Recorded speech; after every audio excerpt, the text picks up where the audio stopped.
Trump returned to Washington in the early morning after signing in France a memorandum that backs the Iranian regime into a corner and destroys the enriched uranium of the Iranian dictatorship. The news dominating this Thursday, June 18, 2026, is that the agreement between the United States and Iran now requires that the stockpile of enriched uranium be destroyed on Iranian territory itself, under the supervision of the International Atomic Energy Agency. It's more than a diplomatic phrase. It's the hardest part of the agreement because it directly affects what Tehran has always tried to keep as a symbol of strength. Trump signed the document at the Palace of Versailles, near Paris, during the G7 summit and returned to the United States still in the early hours of the morning. Allies applauded, Marco Rubio appeared right behind, and the pressure shifted elsewhere. It's the Iranian regime having to explain how it agrees to destroy nuclear material, keep the program frozen, and still not approach sensitive sites without provoking a new response. What was actually signed?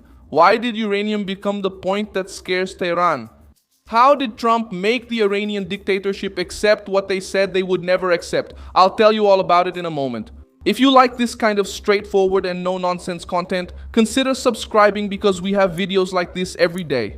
The agreement was signed during the G7 summit in France, after days of pressure on the text, demands for details, and disputes over what Iran had or had not accepted.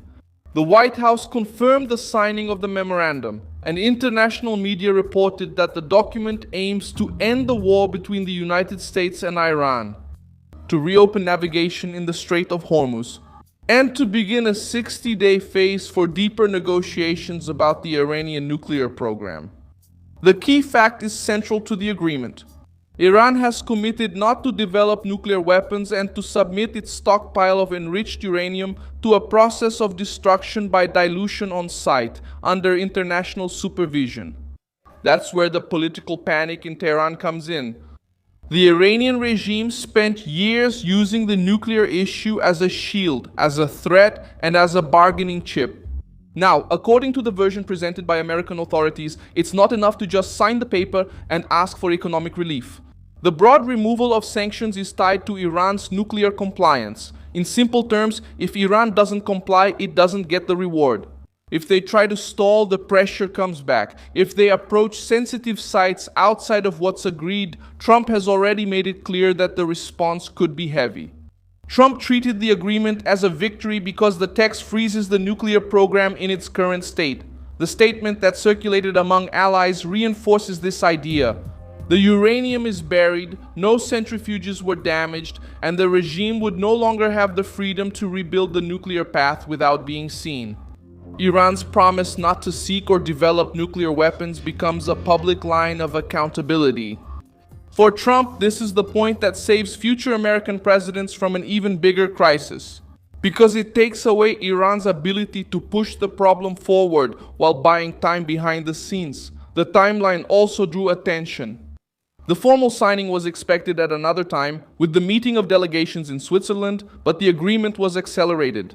According to information released by officials interviewed by the international press, the United States and Iran had already electronically signed parts of the memorandum before and after Trump confirmed the physical signing in France. This rush didn't come out of nowhere.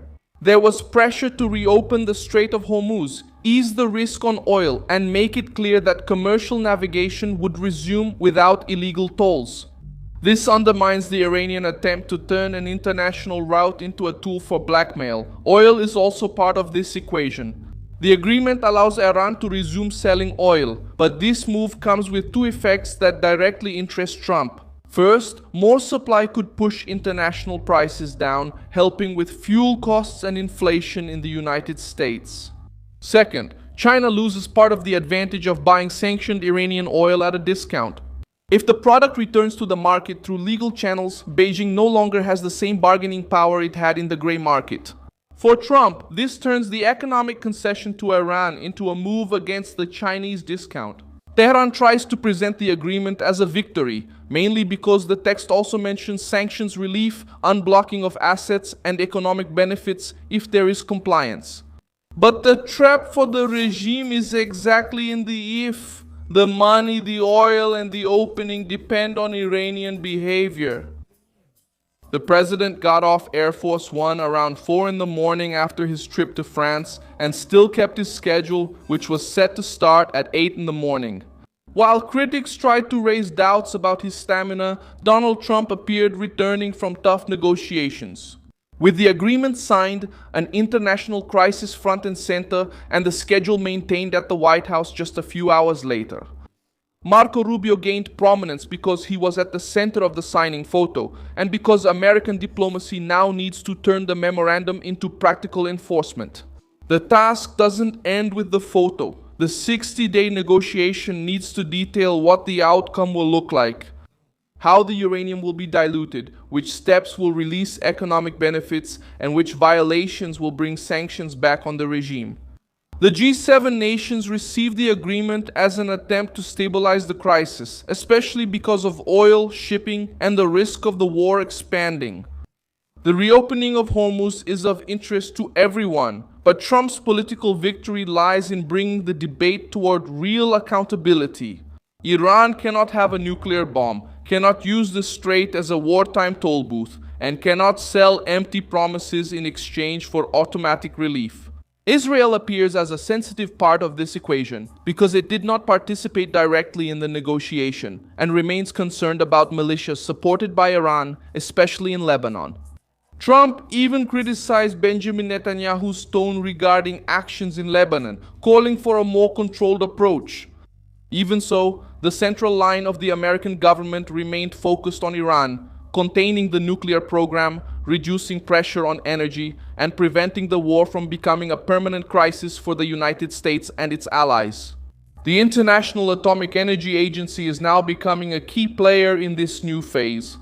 International oversight is not a technical detail. It is a tool used to prevent Tehran from concealing what it is doing.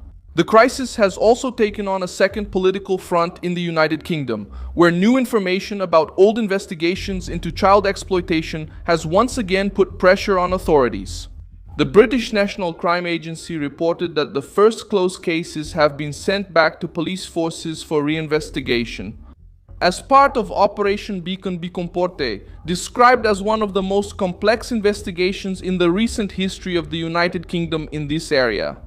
Elon Musk responded by demanding punishment for politicians who ignored the complaints, and conservative lawmakers in the United States began using the case as a warning about failures in security, immigration, and child protection.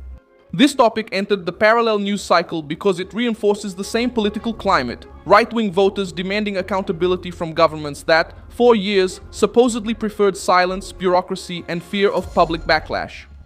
Milson Alves, International Affairs Specialist, and my purpose is to keep you well informed with the truth every day. The news links are in the video description.